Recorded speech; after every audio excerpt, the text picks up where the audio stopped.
What is sectarianism? What role has it played in Lebanon's collapse? Welcome to Connections, the Arab Studies Institute interview program.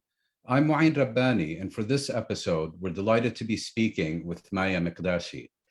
Maya Mikdashi is an associate professor in the Department of Women's, Gender, and Sexuality Studies at Rutgers University.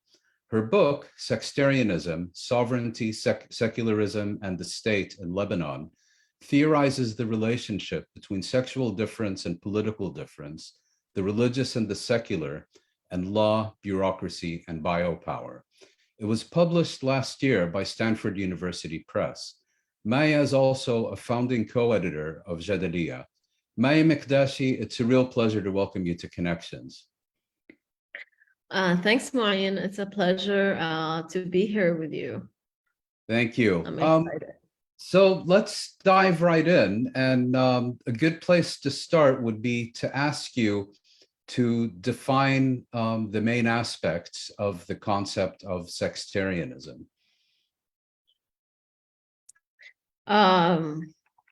Sure. So sectarianism is really a way of understanding how political and sexual difference are intertwined, and how they're intertwined at sort of multiple scales. The structural, they're intertwined structurally through laws, bureaucracies, practices, and sort of legal categories such as citizenship. So that's sort of the structural scale of sectarianism, or the structural strand of how political difference and sexual difference are intertwined. There's also the sort of ideological discursive aspect of how these two forms of difference come together.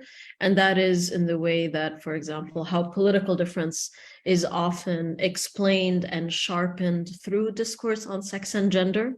What makes you different from somebody else politically, and that could be individually or as a political party. Sometimes we even see it mobilized in terms of a kind of national difference, is through discourses on sex and gender.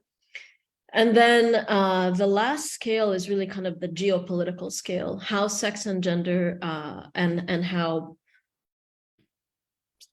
the intertwining of sexual and political difference operates geopolitically through things like war, diplomacy, and sort of practices of empire. But it also, I think, central to the concept is also the idea of sect and sectarian differences, correct?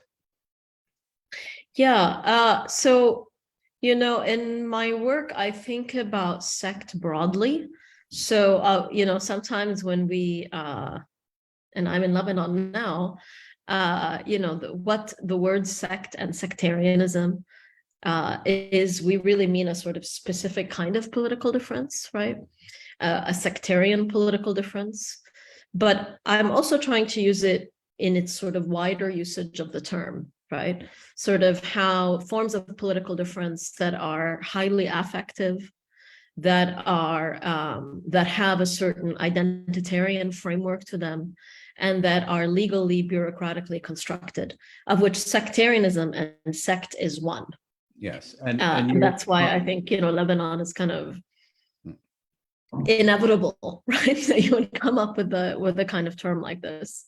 So you're primarily interested, at least as far as sectarianism is concerned, in the legal and political and bureaucratic distinctions that are imposed on it by the state, rather than religious differences as such. And as you mentioned, you are now in Lebanon. And so my next question is, your book is also very much about Lebanon, and why you found Lebanon a particularly useful arena to study the interaction and intersection of sex, sect, and sovereignty, bringing in, of course, as you mentioned, the state, its bureaucracy, and its legal frameworks.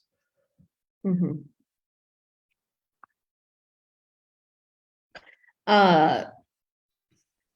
So I think kind of Lebanon is a really good place, and it's kind of the natural place for this kind of theory to emerge from, because the intertwining of political and sexual difference is on steroids.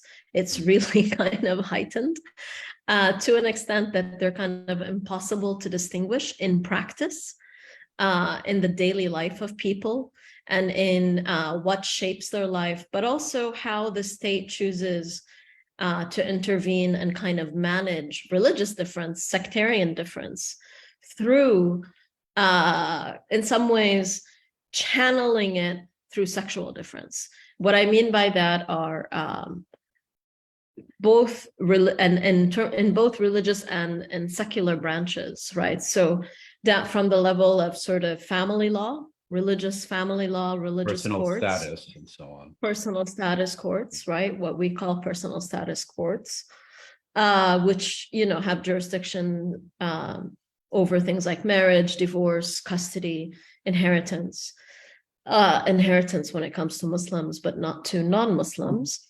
And here I really want to stress that personal status law itself is an iteration of family law, which is really a sort of global phenomenon. There's no state in the world that doesn't legislate the family, that doesn't have an arena of family law. So from, you know, the religious personal status zone up until something like citizenship, where the reason why women are excluded from full citizenship rights and the right to transfer their citizenship to their spouses or children is due to the sort of sectarian number crunching inspired by the particular political regime in Lebanon, right? The particular way that the state is structured. So it's really sort of, if you think about Lebanon, it's almost impossible, and this is an argument that I make in the book, right? If you wanted to study politics and political life in Lebanon as an actual practice, right, as a sort of embodied form, it's impossible to do it without thinking about that intersection of sect and sex. Mm-hmm. Although I think if you look at the existing literature on Lebanon, much of it tends to focus very much on the political relevance and political mobilization and bureaucratic consequences of religious identity. And there's been, I think, comparatively little study on the relevance of sex and gender, which is something that's very prominent in your own book.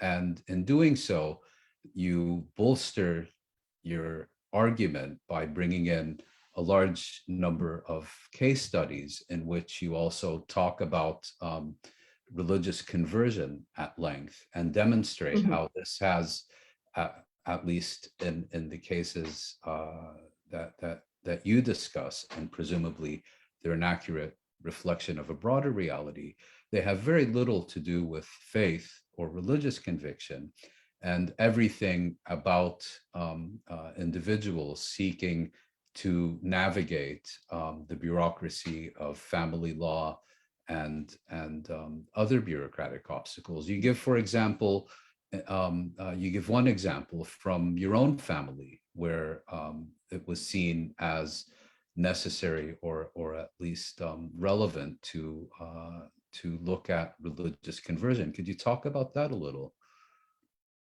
Sure. I think actually that a lot of the literature on Lebanon doesn't assume that sectarian identification is necessarily conversant with religious practice or religious faith or religious identity, right?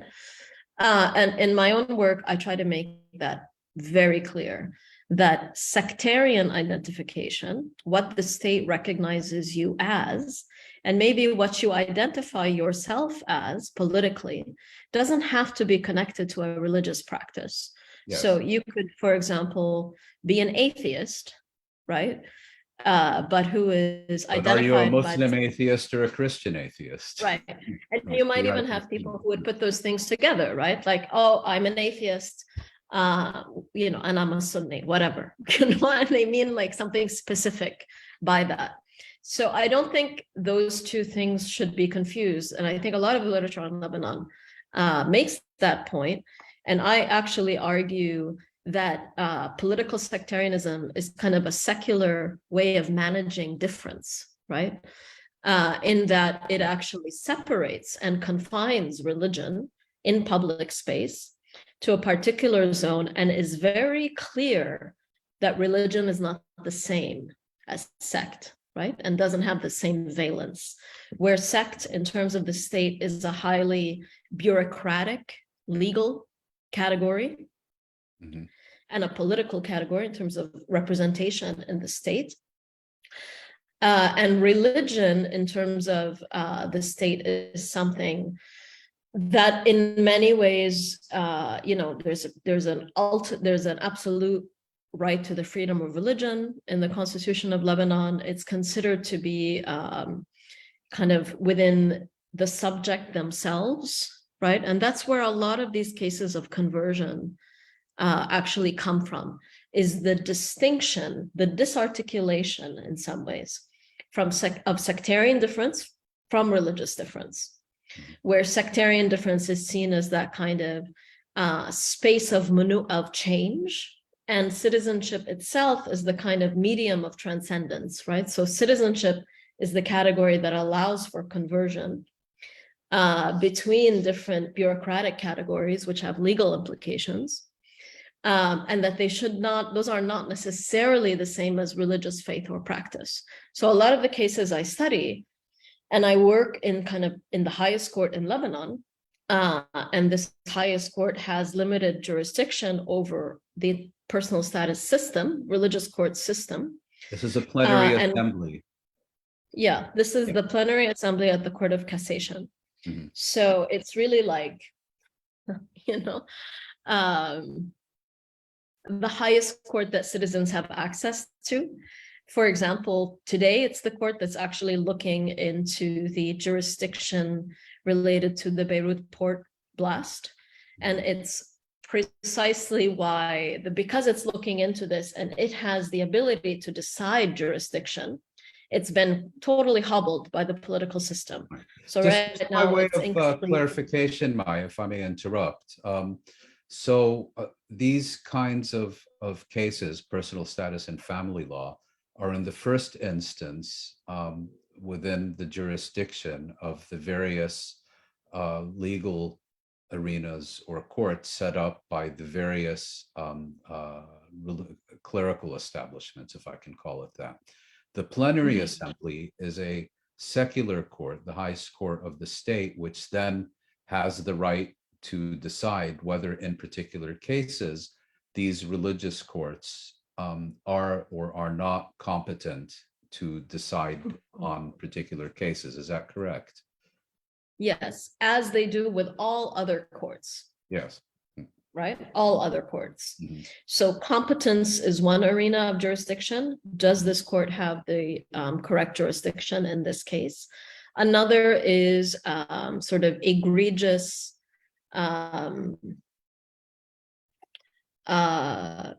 you could say egregious, like perversions of the legal system that's happening in any court, judicial misconduct. So it has competence over all of those things. So that's why, for example, it would have competence over a religious conversion case if, let's say, a couple is in one particular religion, they get married in that religion, and then they convert to another, and you have court sort of judicial decisions coming out of two different courts. Mm-hmm. So that would be a question of jurisdiction, and then the plenary assembly is the place to decide jurisdiction. But it also means that it has competence over deciding their jurisdiction in criminal and civil cases, such as those that are related to the Beirut port explosion. Right. So what happens often in these conversion cases, and this is what I saw doing my archival research in this court, is that oftentimes people are converting, and the effect of sort of religious conversion are different positionalities within these different laws. So having a different array of rights and duties, because if you have 15 different family laws, 15 different personal status laws, and each one is legislating the rights of men and women differently, conversion has the effect of actually changing the law that applies to you. And that is a motivation often for people to convert. Yes. Now, we can say that, but the court is very careful in not saying that, because this is, again, the question of the principle of the freedom of religion, that you cannot doubt somebody's intentions. You can only sort of follow the paper trail, right? The bureaucratic record of the cause and effects, or not cause, but the practices and effects of religious conversion. So oftentimes what happens is, and women are often very disadvantaged in these cases, is that somebody will appeal to the plenary assembly and say, look, this person is clearly converting just in order to divorce me, right? Or he's converting just in order to get married to somebody else, or. And this is actually a perversion of religious freedom in Lebanon. And the High Court almost always says, even in egregious cases, the right to family law is the right to sort of religious freedom.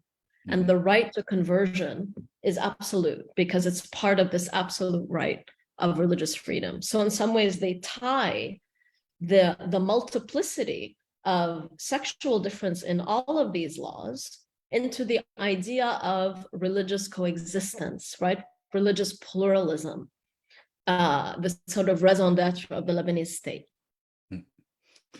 And getting back to, you give a number of very detailed case studies. I think perhaps to illustrate the points you've just made, it would be useful to go over one or two of them. One, for example, relates to your own family. Yeah. So I will preface this by saying religious conversion is not uncommon in Lebanon, right? And it's not uncommon, and it's sort of understood as sometimes necessary, or as at least understandable under certain circumstances that might have to do with things like inheritance, or if you're Catholic and you're married, and very hard to get a divorce if you're Catholic, right? If you are Sunni and you have only daughters, it's very common for people to convert to Shi'ism because of the different inheritance laws under those different sects. And in the case of my own family, what happened was that my mother and father were married in the United States a very long time ago. And, they had a civil marriage in the United States. She's a Muslim, she's a Christian, and he's a Muslim. And they registered their marriage with the Lebanese state, which you're able to do, right? You register a civil marriage. And they lived that way for, 40 years, around 40 years. But at some point, the question of inheritance came up legally. And the fact that it's difficult, if not impossible, to inherit with different religions, between religions, compelled my mother to convert to Islam. And that was, and I can say that, because it is kind of my personal story, that was a conversion with a certain intent, right? To make use of like a different sort of legal practice. And because of the ways that these laws and bureaucracies are particularly gendered, it was incumbent on my mother to convert and not my father. And that is because the children all followed and inherited the sect and legal status of the father, right? So because my father is a Sunni Muslim, we were all Sunni Muslims. So that meant that it's incumbent on my mother to convert. Otherwise, we all would have had to convert to Christianity, right? So there's also kind of a gendered aspect to even conversion, and who's compelled to do what under such circumstances. So that's sort of one example. Another example, which is actually not in my book,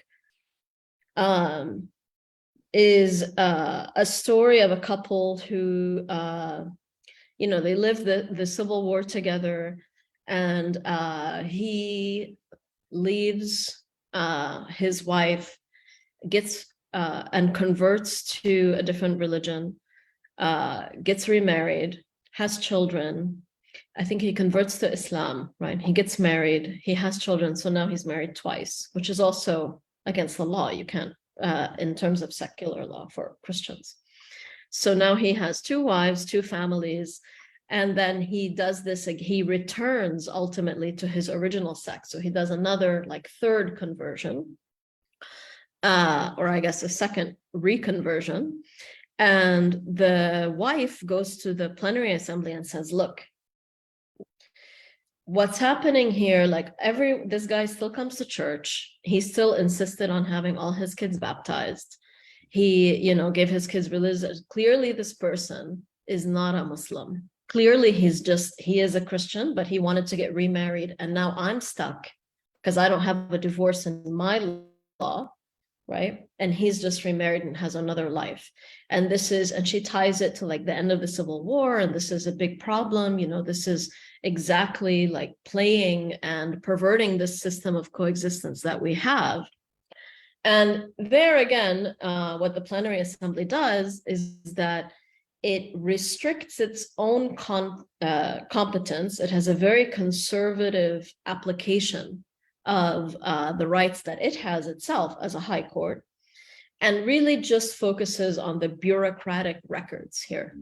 When did this person complete the paperwork in time for all these different legal procedures? And what kind of evidence counts? Does it matter that the neighbors are coming to say, like, this person still goes to church? This person is still insisting on having his children baptized? Or does the record itself matter, just the bureaucratic record of the state? And the plenary court focused on the bureaucratic aspect. The bureaucratic record, yeah. So, and there is an example actually in the book, which I think draws this out very well, which is that there's a case where a man in the north of Lebanon had converted from Christianity to Islam, and then got very sick. He was not married, didn't have any children. So he got very sick and was on his deathbed. His nephew then converted from Christianity to Islam, okay? Which would make him then his only legal heir, right? Because they have, that's who he would inherit from. If the conversion is not legal, the waqf would inherit, right? The Muslim waqf of where that person is from, because he wouldn't be considered to have any legal heirs, so the waqf would take his estate. And so his nephew converts while this person is on his deathbed, but he doesn't receive the paperwork in time for his uncle's death. Mm-hmm. Okay, so he sues and he says, no, but listen, I'm clearly the heir because I'm a Muslim, right? So I converted. And he's basically suing the waqf. This is the dispute is between these two entities. And what the plenary assembly says is very interesting, because they say, look, even if this person is a Muslim by conviction and by faith, because he has said the shahadas and he has done it in front of, and he's done it in front of a sheikh and all these things, and the Muslim court is saying, yes, this person converted, or he has this ifede, this witness. So he may be a Muslim. He is a Muslim. But in the eyes of the state, he's a Christian. right? So there, because the bureaucracy is Because the not the same. paperwork was not completed in time, Yeah. basically. And both these things can be true. Mm-hmm. He's a Muslim, But in our eyes, he's a Christian, right? So I think that case is illustrative of a lot. And you also discuss other cases where you again, as in the example you just gave, bring to the fore the tensions between the plenary assembly on the one hand and these various religious courts on the other, where the religious courts challenge the actions of a existing or former member of that religion, and then appeal to the plenary assembly in order to seek redress. Yeah, I mean, this is particularly true.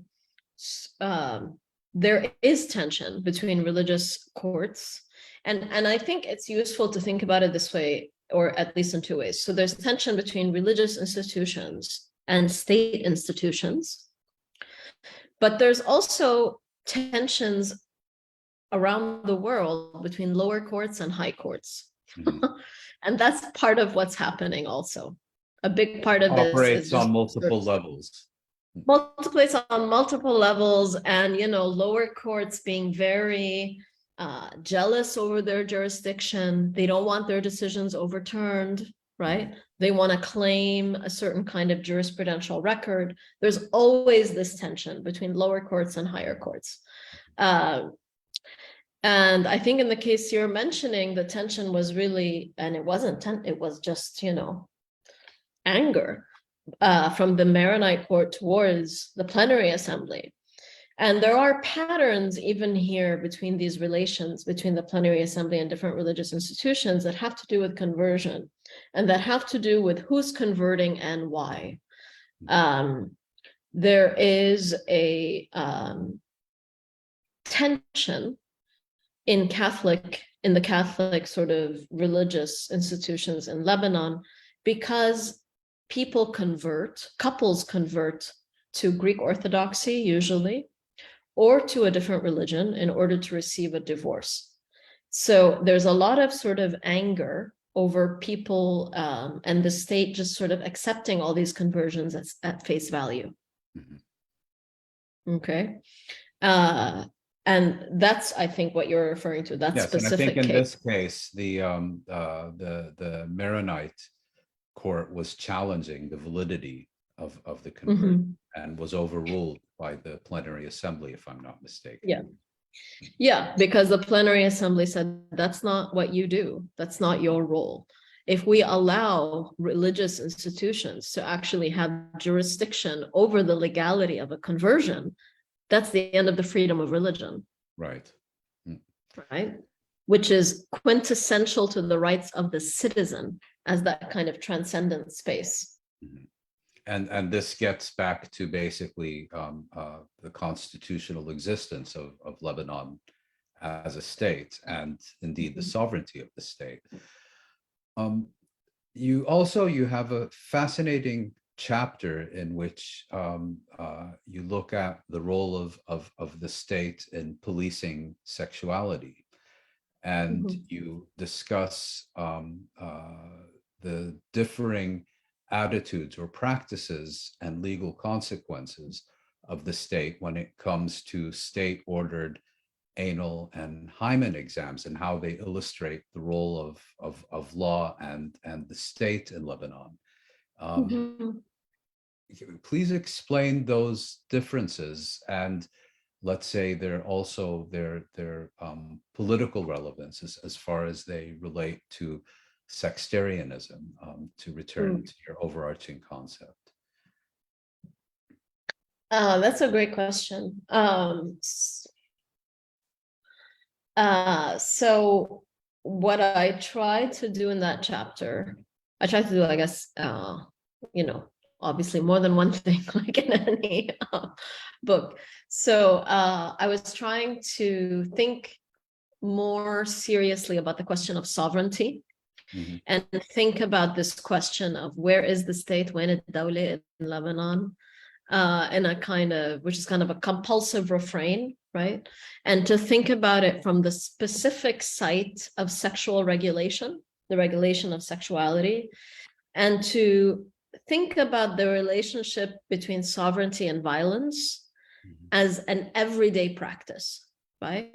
That's not just about what most people might consider political violence is. What is political violence and what is domestic violence, or what is political violence and what is gendered violence? So that's sort of one way of one thing I was trying to do in that chapter. Another thing was to really think about sexual regulation as a system of relations between the regulation of heterosexuality and other sexualities, to really kind of draw our attention to the disciplinary nature of what many, and a lot of the literature just kind of, thinks of as the norm, heterosexuality. Such that when you see a lot of, so I wanted to really think about that relationship, and to make the point that actually the state is focused on sexuality itself, and then how it gets sort of condensed and formed into different forms of sexuality, at least legally and bureaucratically. So that's another thing. And then the third was sort of to think really seriously about the question that why hadn't hymen exams caused as much uproar within activist communities, and not only activist communities, but also at a certain time, which I trace in that chapter, in the media, in international sort of human rights organizations. Why hadn't it gotten and played as large of a role as hymen, as anal exams? When because clearly in one case there was an apology, in the other case it was business as usual, if I'm not mistaken. What do you mean? And the case of the campaign against anal exams, I think the state retracted. Yeah. But in the case of hymen exams, it was, nothing to see here, if I'm not mistaken. Yeah, no, for sure. I mean, I think that, and this is a great thing, like the fact that the state had to publicly disavow the use of anal exams, although, as they still continue, but had to publicly, like the public prosecute, like had to come up and make, and I think that like the head of the forensic medicine, and they all made public statements distancing themselves and saying they didn't want this to happen anymore, and this shouldn't happen anymore as a state practice. Hymen exams sort of never even reached that level of discourse, where one would be compelled actually to have to make a statement or not. So I was very interested in what those differences were, when clearly they are both very violent, intrusive, violating practices that are, conducted often by the same doctors in the same settings. So those are sort of the three things I was trying to think about in that book: sovereignty, the relationship between sovereignty and violence, the question of where's the state, right? Thinking about the everyday practice of the state, the relationality between sexual regulation, or the relationality of sexual regulation, and then that kind of question, right? Like, how is it that, why aren't they thought together? Why aren't they brought together? And I had the kind of, the sort of arbitrary experience of being here when, and involved in a lot of these activist conversations in queer and legal circles about anal exams, while at the same time conducting my research and reading cases that had to do with hymen exams. And that's just sort of like the, what you experience that's kind of arbitrary to your own also life, and how you live in a space. You talk about bringing all these concepts together, which I think you do very comprehensively in your book. I think it's also the case that many, if not most people, when they look at Lebanon today, look at it through the lens of the collapse of the state and its economy and so on. So my final question to you is, in terms of bringing it all together, where do you see the relevance of your research and this concept of sextarianism to achieving a better understanding of the ongoing collapse we are witnessing in Lebanon? Mm-hmm. Yeah, I think about this also a lot.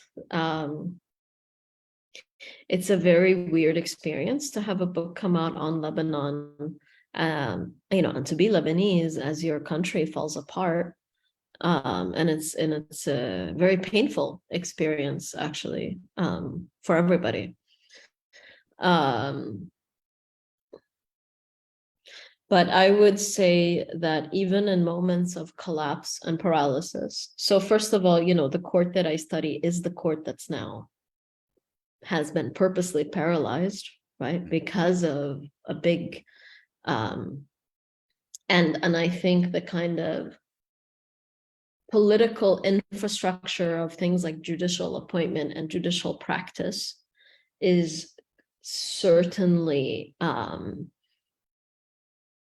a huge part of the story today of Lebanon. How these two sort of supposedly independent arenas of the state are related to each other, the judiciary and the sort of political system of power. And another way, and this is something that just in the past year, as there's no electricity, there's sometimes gas shortages, 80% of the population lives under the poverty line. The state still finds time to whip up sexual panics. Priorities. Right. But that also says something, right, about where the state chooses to invest, where it feels it can, and what the regulation of sexuality does politically.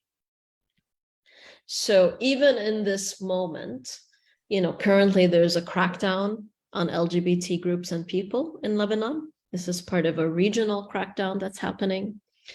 There's also a lot of discourse and xenophobia around things like women's birth rates, Syrian women and their birth rates, and sort of the different, the problem of demography, right? And how that has sort of contributed to the collapse of Lebanon.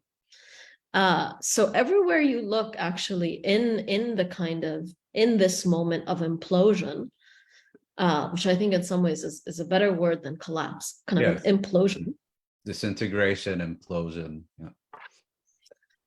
You actually see sex everywhere, whether it's through these crackdowns on queer life, queer events, queer people, whether it's through the kind of xenophobic discourse that's being placed on refugees, mostly Syrian refugees, and also how the conversation about removing political sectarianism unfolds through things like having a civil marriage law, through things like granting women citizenship and the demographic problem that might cause, right?